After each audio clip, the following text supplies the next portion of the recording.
New concealed carry permits are arriving in Southern Illinois mailboxes, but the debate is far from over. Evening Edition reporter Alyssa Oros is here with the story. One of those permits is now held by Mary Shepard. She fought the state's concealed carry ban after she was attacked 5 years ago. Shepard said she was very happy when she finally saw her concealed carry permit in the mail this week.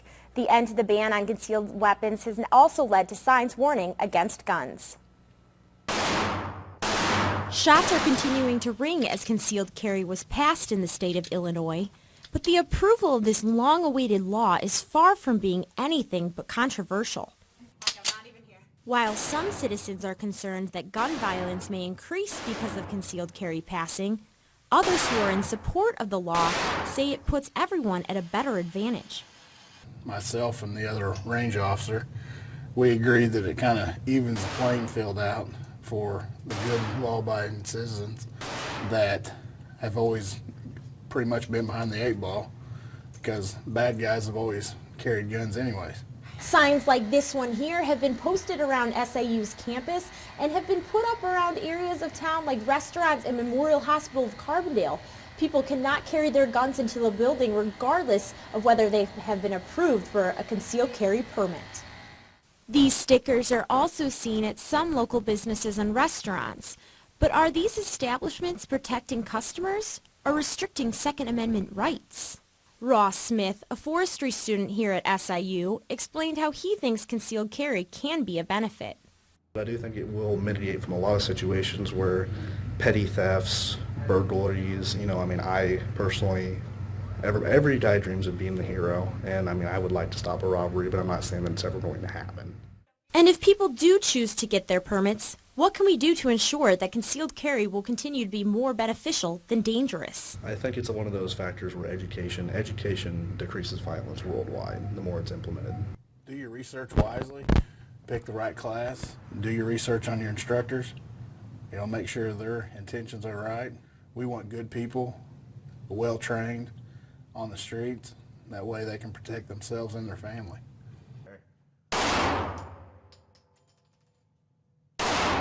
The institutions and businesses exempt from the law are required by law to post the no gun signs.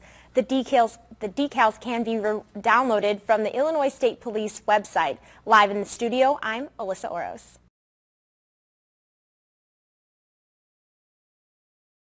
Well, theft and robbery are the most common crimes that occur on SIU's campus, but arrests for different violations have risen drastically within the past year. Evening Edition reporter Alyssa Oros is here with the details of the police crackdown. Alyssa? According to the Department of Public Safety, Carbondale has been ranked the 66th most dangerous city in the United States. However, SIU police have cracked down on law enforcement, which has made the on-campus arrest records dramatically go up. It was just a normal day for SIU student Chris Longo until he experienced theft firsthand. Felt like violated, just like someone pretty much, they used a card, but it's pretty much just taking money out of my pocket that I worked for.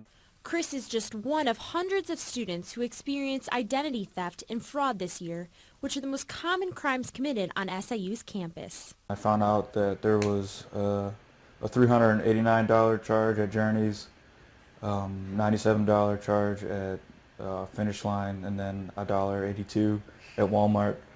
However, while these types of petty crimes have decreased in the past few years, Resource Officer Russell Thomas and Lieutenant Ryan House say drug and alcohol-related crimes have increased immensely. According to SIU records, underage consumptions and drug arrests have increased by 1,000% within the past year, going from 4 to 77 arrests in 2012 to 2013 for underage consumption, whereas the number jumped from 22 to 156 arrests from drug-related incidents on campus. So we are taking enforcement action because a lot of the crimes are related to alcohol and cannabis use. That contributes to a lot of these other more serious crimes. SIU police have utilized as many as 500 cameras and emergency response poles around campus to help manage and respond to university crimes. Russell and Lieutenant House say that by having more officers on campus, it will lessen crime. We have people in every building now pretty much, especially in the housing areas, because most crimes are committed by students, student-on students. So if we at least have our presence in these buildings, it's going to help deter crime. But most of all, they say students should be responsible and always be aware of their surroundings. We're all adults now, and people are responsible for their own safety. We can only do so much. We do the best that we can. If people would be responsible for their own safety, at least to some degree, everything would be much safer. A lot of the thefts would be knocked down. A lot of those crimes of opportunity would be erased. Reporting for River Region Evening Edition, I'm Alyssa Oros. You can check out more information about SIU campus safety on their website at dps.siu.edu. Live in the studio, I'm Alyssa Oros.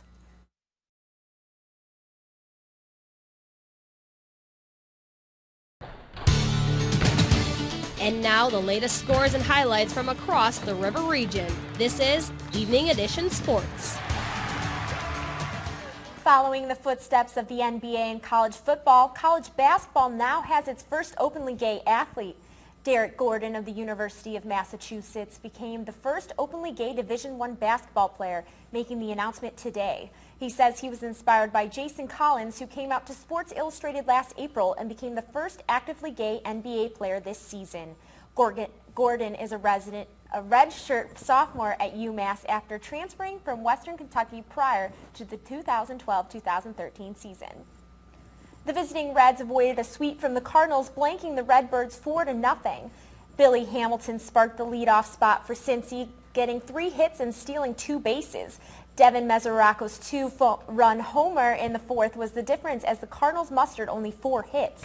Reds pitcher Mike Leake threw 8 innings of shutout ball, striking out 3. Shelby Miller is 0-2 after allowing 3 runs and 3 walks in 6 innings of work. The Saluki track and field team competes at the Tennessee Sea Ray Relays. Southern comes off a 3rd-place finish at Eastern Illinois. Josh Freeman had the best weekend, breaking the conference record and school record again in the shot put. Competition from Knoxville starts at 3. And now the latest scores and highlights from across the River Region. This is Evening Edition Sports. Cardinals looked for its first sweep of the season, but dropped the series finale to the Brewers 5-1. Milwaukee sealed the victory in the first, scoring 3 runs off starter Joe Kelly to make it 4-0. The defense didn't help the Cardinals' cause, committing 2 errors that led to 4 unearned runs. Alan Craig supplied the only offense for St. Louis, hitting a solo shot to the right field. The Cardinals travel to our nation's capital tomorrow as they play the Washington Nationals for 4 games. The St. Louis Blues and Chicago Blackhawks face off in the opening round of the playoffs tomorrow night. Though the Blues have never won a Stanley Cup, they have made noise in the playoffs like this moment in 1991.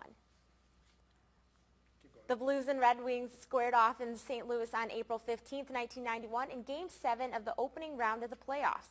Detroit held a commanding 3-1 series lead, but St. Louis string together 4 straight wins to take the series 4-3. At the time, the Blues became only the 8th team to come back from a 3-1 deficit. They would fall in the division finals to the Minnesota North Stars. Now for a look around sports. Here are our quick hits. The NBA regular season ends tonight as the Bulls take on the Charlotte Bobcats on the road. With a win and a Toronto loss, the Bulls would clinch the 3rd seed in the Eastern Conference. While in the NBA playoffs begin Saturday, the NHL starts their postseason tonight. The first 3 matchups in the Stanley Cup playoffs include Tampa Bay hosting Montreal, Columbus playing Pittsburgh, and Anaheim hosting the Dallas Stars. Playoffs starting tonight. That should be interesting. Yeah, it's looking like good games. All righty.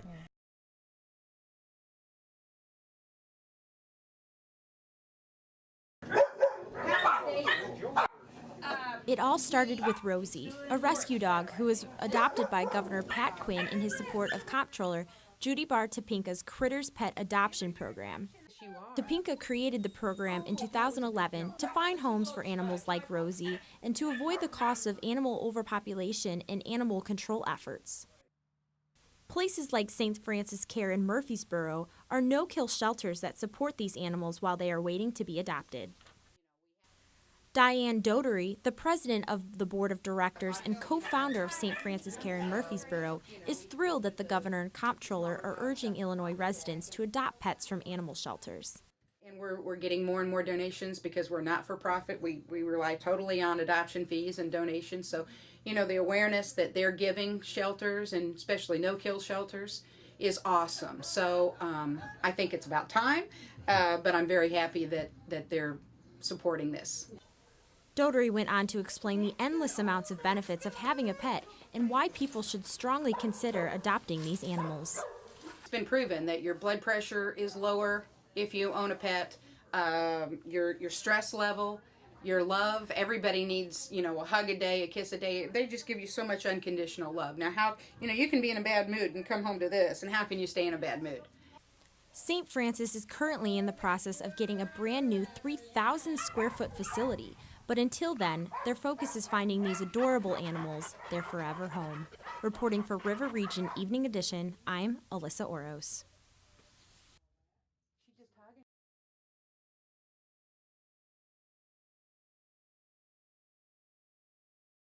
U.S. Senator Dick Durbin plans to discuss a congressional investigation into the marketing of electronic cigarettes, especially when it comes to selling to minors. Local business owner and manager of the vape shop, Josh Brown, tells us how law officials will be satisfied with their findings. First off, I think they're going to be very pleased with what they find. By and large, any vape shop that's taken this seriously, whether it's retail or online, they're going to go through lots of safety measures to ensure we're not getting them in the hands of minors. We take a lot of pride in the fact that, you know, we don't sell to minors. You know, that doesn't have to be a state law. That's good common sense. So I believe the result of any investigation is largely going to show that, hey, look, these guys are taken serious. Brown said electronic cigarettes is currently a multi-billion-dollar industry and explains why it continues to gain popularity. The reason e-cigarettes are getting popular is because people still want to do it but want to live and don't want lung cancer and all the terrible health side effects that go along with it. It's also a lot cheaper than cigarettes by a vast margin. Recently, SIU announced that they would be becoming a smoke-free campus as of July 1st. SIU student Sam Powell commented on how he would feel if SIU cracked down on using electronic cigarettes on campus. Seems like almost a wasted effort in trying to keep our rights kind of down for smokers, and that it's a free country. But most of all, Brown explains the impact e-cigarettes have had on people trying to quit smoking. It's invigorating. The first morning you wake up and you're like, wow, I don't want a cigarette. Where is my green apple vape? You know, that's a powerful thing. People love to tell people that they've quit smoking. People love to share their devices. People like to pass on their old devices to their friends whenever they get new stuff. Reporting for River Region Evening Edition, I'm Alyssa Oros.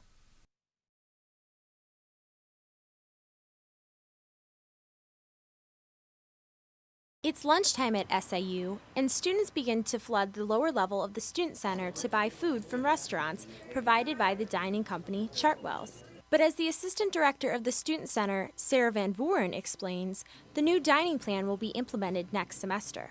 We'll have dining options, and it's happening, but it's unlikely that it'll be one corporate entity that runs all of the dining options. Van Voren says the new plan for SIU dining and catering can benefit student organizations in the future, as they can bring in prepackaged items from grocery stores or order items from a preferred catering list. As far as the catering piece, though, it's actually, instead of having one exclusive caterer, we're moving to having a preferred caterers list. So student organizations, departments, and off-campus groups will have an option of between 20 to 30 caterers to choose one to cater their events. Van Voren adds that restaurants like McDonald's, Starbucks, and Chick-fil-A will still remain at the Student Center. However, they hope to bring new vendors like Sabaros Pizza and Panda Express to the mix. The new outside catering businesses to the Student Center will be able to start next week. However, the new vendors will not be able to service people until next school year. The best part about the new plan is that it will benefit students' wallets.